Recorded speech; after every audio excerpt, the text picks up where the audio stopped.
नमस्कार। Welcome to new horizon analysis YouTube channel. ये channel mostly India China strategic और economic topic related है।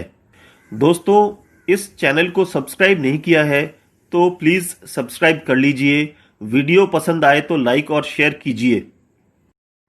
Corona virus की वजह से इकोनॉमी डाउन है, लोग घर पे बैठे हुए हैं, फैक्ट्री बंद है और कामकाज और जीडीपी डाउन हो गया है।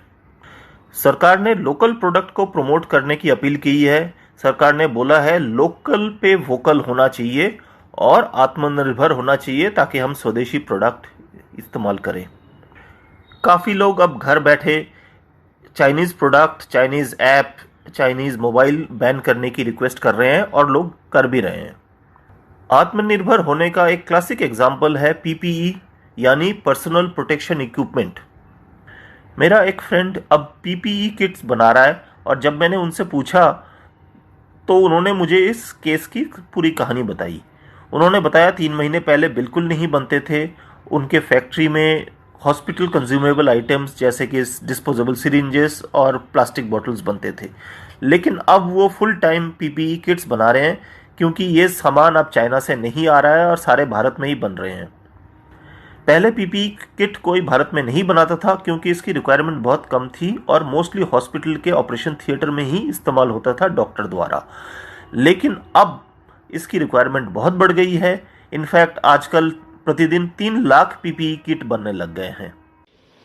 और मैं बहुत गर्व से कहूंगा कि सिर्फ 3 महीने के भीतर ही पर्सनल प्रोटेक्टिव इक्विपमेंट पीपीई इसकी सैकड़ों करोड़ की इंडस्ट्री आप ही लोगों ने खड़ी की है। 3 महीने पहले भारत में एक भी पीपीई नहीं बनती थी। आज भारत एक दिन में 3 लाख पीपीई किट बना रहा है, तो ये हमारे उद्योग जगत का ही सामर्थ्य है। इसका मेन कारण है कि भारत एक मेजर टेक्सटाइल हब है और भारत पे बहुत सारे गारमेंट फैक्ट्रीज हैं जिनके पास मशीनरी है जो इस टाइप के इक्विपमेंट बना सकते हैं। पीपीई किट के सक्सेस को फॉलो करते हुए अब हमें एक्सट्रीम विंटर यूनिफॉर्म भी बनाने चाहिए।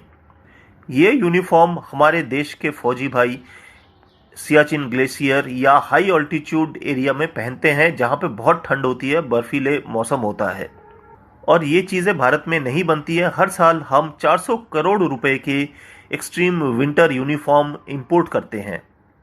अगर आप हाई ऑल्टीट्यूड टूरिस्ट प्लेस जैसे मनाली के पास रोहतांग पास या सिक्किम गैंगटॉक के पास नथुला पास में जाएंगे तो आपको इस टाइप के यूनिफॉर्म, एक्सट्रीम विंटर यूनिफॉर्म किराए पे मिलेगा और वो पहन के आप जा सकते हैं। ये जो यूनिफॉर्म वहाँ पे किराए पे मिलते हैं ये सारे इंपोर्टेड होते हैं, लेकिन ये सारे स्पेशलाइज्ड यूनिफॉर्म हमारे देश में बनाए जा सकते हैं क्योंकि हमारे देश में बहुत अच्छा टेक्सटाइल इंडस्ट्री और मशीनरी का एक मैन्युफैक्चरर है। भारत सरकार जब आत्मनिर्भर और लोकल पे वोकल जैसे वर्ड्स यूज़ कर रहे हैं ताकि हम स्वदेशी सामान अपनाएं, तो मेरे ख्याल से ये एक्सट्रीम विंटर यूनिफॉर्म भी अब हमारे देश में बनने चाहिए और इसके लिए सरकार को बहुत से इंडस्ट्री के साथ मिलके प्रमोट करना चाहिए। ये एक्सट्रीम विंटर यूनिफॉर्म ना सिर्फ सियाचिन में बल्कि भारत के दूसरे जगह पे जहाँ पे फौजी हाई ऑल्टीट्यूड और लो टेम्परेचर एरिया में काम करते हैं जैसे कि लद्दाख, सिक्किम या अरुणाचल प्रदेश के तवांग में भी काफ़ी काम आएंगे। आजकल चाइना के साथ लद्दाख में एक इंट्रूशन और एक स्टैंड ऑफ चल रहा है जिसमें आप रेगुलरली वीडियो देख रहे होंगे और ये भी साथ में आप देख रहे होंगे कि चाइनीज़ सोल्जर्स जो हैं उनके यूनिफॉर्म भारत के सोल्जर्स से काफ़ी बेटर हैं। उनके पास बुलेट प्रूफ हेलमेट हैं और अच्छे विंटर कपड़े हैं। अगर हम अपने ही देश में एक्सट्रीम विंटर यूनिफॉर्म्स बनाने लगेंगे तो इससे इंपोर्ट भी ख़त्म हो जाएगा और हमारे देश में रोज़गार भी होगा और साथ में बड़े पैमाने में फौजी भाइयों को एक्सट्रीम विंटर यूनिफॉर्म्स मिल जाएंगे जो सरहद पे हमेशा मुस्तैदी से खड़े रहते हैं। Thank you.